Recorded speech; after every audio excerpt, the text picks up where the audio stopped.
오늘은 요수아 11장 10절부터 23절까지의 말씀을 보겠습니다.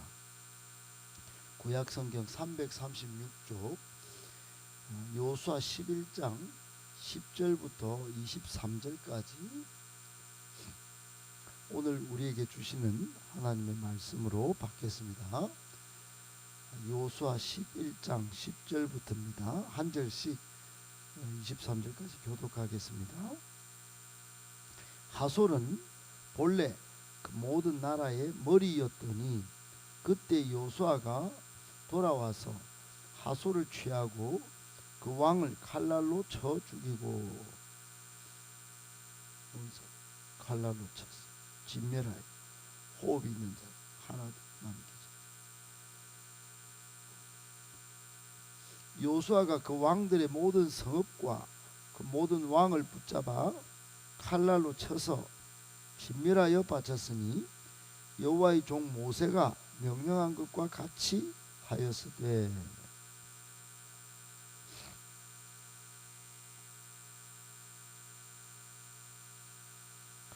이 성읍들의 모든 재물과 가축은 이스라엘 자손들이 탈취하고 모든 사람은 칼날로 쳐서 멸하여 호흡이 있는 자는 하나도 남기지 아니하였으니,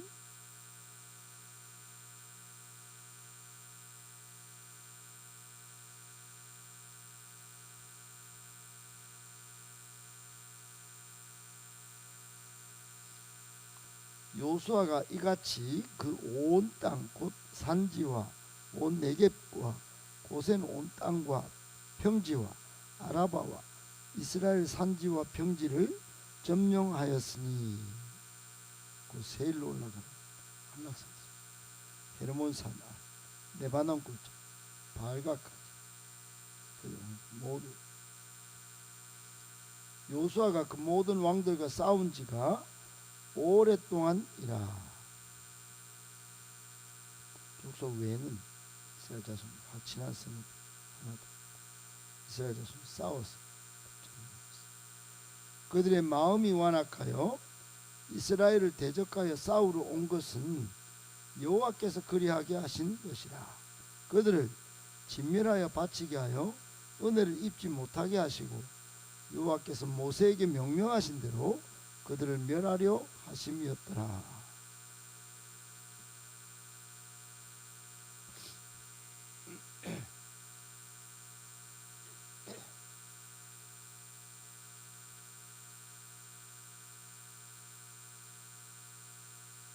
22절 23절도 같이 읽겠습니다. 이스라엘 자손의 땅에는 아낙 사람들이 하나도 남지 아니하였고 가사와 가드와 아스돗에만 남았더라. 이와 같이 요수아가 여호와께서 모세에게 말씀하신 대로 그 온 땅을 점령하여 이스라엘 지파의 구분에 따라 기업으로 주매 그 땅에 전쟁이 그쳤더라. 아멘. 오늘 본문에 우리에게 주시는 교훈의 말씀을 세 가지로 받고 적용하여 기도하겠습니다. 첫 번째, 성도의 영적 싸움에서 승리할 비결은 오직 말씀 순종입니다. 성도의 영적 싸움에서 승리할 비결은 오직 말씀 순종입니다. 여러분, 11장은 요수아를 대표하는 이 이스라엘 군대가 가나안 북부 지역 동맹군과 싸워서 대승리를 거두는 그런 내용입니다. 지금 요수아 군대는 중부 지역에 여리고와 아이성을 차지하고 남부까지 16 그리고 북부에 15 이렇게 지금 온 왕들을 지금 대항하여 싸우고 있습니다. 오늘 본문에도 나오지만은 10절에 북부 동맹군의 우두머리는 하솔인데, 이 하솔도 오늘 본문에 보니까 남김없이 다, 하나도 남김없이 11절에는 다 쳐서 멸합니다. 오늘 본문에 주목되는 단어가 하나도 남김없이 이 말입니다. 하나도 남김없이 그랬습니다. 여러분, 여호수아 군대는 하나님의 명령을 따라서 하솔 왕 야빈의 동맹군을 완전히 섬멸했습니다. 그 주목되는 단어가 8절에도 11절에도 14절에도 계속 반복되는 하나도 남기지 아니하였다 라는 말의 반복입니다. 여러분, 일말의 동정심도 일말의 긍휼도 베풀어 주지 않았던 여호수아 군대, 좀 이해가 좀 안 되지만 뭐 그랬습니다. 성경은 하나도 남기지 아니하였다. 일말의 동정심도 베풀지 않았습니다. 이유가 있습니다. 이것은 여호수아의 개인적인 뜻 때문에 그런 게 아닙니다. 여호수아가 그리 한 게 아니고 이미 하나님이 모세에게 명령하심 때문입니다. 오늘 본문에 계속적으로 모세가 명령하신 것 같이 하였으며 12절에, 그리고 15절에도 모세는 여호수아에게 명령하였고, 그리고 저 밑에도 모세에게 명령하신 것 같이 그렇게 계속 모세에게 명령하신 것을 여호수아가 잘 따랐다 하는 말씀을 보여주고 있습니다. 실제로 신명기 20장 16절에 모세가 앞으로 가나안 땅에 들어갔을 때, 전쟁을 치를 때 하나도 남기지 말 것을 그렇게 말했습니다. 그랬습니다. 여러분, 가나안은 창세기 13장에 이미 아브라함에게 주신 땅이에요. 거기다 우상 문화가 완전히 팽배했고, 또 타락하고 변질된 문화가 완전히 팽배해서 하나님의 근심거리였고, 하나님의 저주거리였고, 하나님이 정말로 이거 볼 수가 없고 보고만 있을 수 없는 그런 상황이었어요. 그래서 장차 이스라엘이 가나안 땅에 들어갔을 때 크게 범죄할 가능성이 있었다 하는 겁니다. 그리하여 하나님은 모세로 하여금 철저히 진멸할 것을 명령했고, 오늘 드디어 여호수아가 그 말씀을 순종해서 철저히 진멸한 겁니다. 하나도 남김없이 말입니다. 여러분, 우리에게 주는 교훈이 있습니다. 성도는 악의 세력, 악의 뿌리를 철저히 뿌리 뽑아야 합니다. 하나님은 레위기 11장 15절에 내가 거룩하니 너희도 거룩하라고 말씀하셨습니다. 하나님은 우리에게 악이 조금이라도 있지 않도록 거룩한 하나님을 닮은 하나님의 백성이 되기를 원하셨습니다. 이렇게 되어가는 과정 가운데 최고의 비결은 바로 말씀 순종하는 겁니다. 여러분, 영적 전투에서도 마찬가지입니다. 승리의 비결은 하나님의 말씀을 따라 순종할 때 성도가 영적 전쟁에서 승리할 수 있다는 것 꼭 기억하고, 오늘도 내일도 적각 또 손해가 되어도 이해가 안 되어도 하나님의 말씀에 순종하며 승리를 맛보는 저와 여러분들 되시기를 예수님의 이름으로 축복합니다. 아멘. 두 번째, 성도의 위기는 하나님의 놀라운 은혜 체험의 순간입니다. 성도의 위기는 하나님의 놀라운 은혜 체험의 순간입니다. 여러분, 오늘 20절에 이런 말씀이 있죠. 그들의 마음이 완악하여 이스라엘을 대적하여 싸우러 온 것은 여호와께서 그리하게 하신 것이라 그랬습니다. 여러분, 이 가나안 북부 동맹군이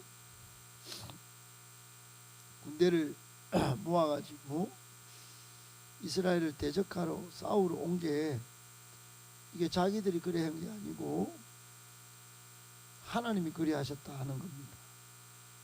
도대체 이게 무슨 말입니까? 여러분, 이집트에서 출애굽할 때도 이집트 바로 왕의 마음을 하나님이 완악하게 했다, 이런 표현들이 있습니다. 이 마음을 완악하게 먹은 사람이 아니고 하나님이 구원을 이루기 위하여 또 하나님의 뜻과 계획과 목적을 이루기 위하여 그리하셨다는 그런 뜻으로 이해가 됩니다. 오늘도 마찬가지예요. 오늘도 무슨 말입니까? 북부 가나안 동맹군이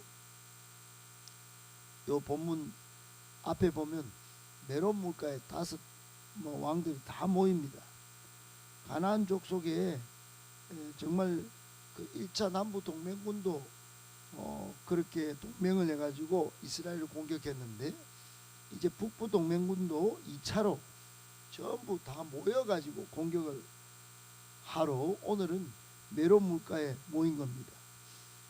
어찌 보면 이스라엘에게는 가나안 정복의 최대 고비였을 거고 위기의 순간이었을 것입니다. 동맹군이 웬 말입니까? 지금 이스라엘 백성은 별로 무장할 게 없습니다. 하나님만 오직 전적으로 바라보고 지금 여리고 성도 무너뜨렸고 그렇게 한 겁니다. 그런데 동맹군을 형성해서 쳐들어왔으니 얼마나 위기였겠습니까? 그러나 여러분, 이걸 누가 이렇게 했다고요? 하나님이 하셨다는 겁니다. 왜 그랬을까요? 그것은 가나안 정복을 손쉽게 하려고 한 개 한 개 각계 격파하는 게 아니고 한목에 모아놓고 지금 다 승리케 하시려고. 그러니까 이게 다 가나안 북부 동맹군이 또 남부 동맹군이 이스라엘을 대적하여 모이게 만들어서 한꺼번에 그렇게 다 정복하게 하려는 하나님의 섭리의 결과였다 하는 것입니다. 20절에 보면 모세에게 약속하신 말씀을 성취하게 하시기 위함이었다 이렇게 되어 있죠. 20절 하반절의 말입니다. 여호와께서 모세에게 명령하신 대로 그들을 멸하려 하심이었더라. 하나님이 하신 거고 그 본류로 올라가 보니까 하나님이 먼저 약속하신 말씀이 있었고 그 말씀을 성취하게 하시려고 동맹군을 완악하게 해가지고 지금 모았다 하는 뜻으로 이해가 됩니다. 사랑하는 여러분, 우리가 받는 교훈이 뭘까요? 두 번째로, 성도는 영적 전쟁에 여러분 그런 영적 싸움을 계속 할 수밖에 없는데 에베소서 6장에 보면은 계속 싸움을 하다 보면 위기의 순간이 옵니다. 굉장히 약해지는 순간도 있을 수 있어요. 그러나 그 순간이 오히려 놀라운 하나님의 은혜의 체험의 순간이 될 수 있다는 겁니다. 오늘 본문은 그걸 잘 보여주는 겁니다. 그렇게 해서 대승리를 거두는 거예요. 그러므로 우리는 위기의 때가 오면 하나님을 바라볼 줄 알아야 합니다. 오히려 낙심하고 무기력해지고 포기하고 좌절할 것이 아니라 그때 오히려 인내하고 버티고 담대히 맞서 예수 이름으로 싸워야 하는 거예요. 심지어 히브리서 9장 말씀처럼 피 흘리기까지 싸워야 하는 겁니다. 여러분, 성도의 위기는 하나님의 놀라운 은혜 체험의 순간, 대승리를 거두는 순간이 될 수도 있다는 걸 꼭 기억하고 생각의 반전을 이루어 실제로 그런 싸움에서 승리하시고 또 은혜를 체험하시기를 예수님의 이름으로 축복합니다. 아멘. 마지막 세 번째, 하나님은 반드시 그 약속을 성취하시는 분이십니다. 하나님은 반드시 그 약속을 성취하시는 분이십니다. 여러분, 오늘 21절 23절에 보면 여호수아가 산지뿐 아니라 여러 땅 다 차지합니다.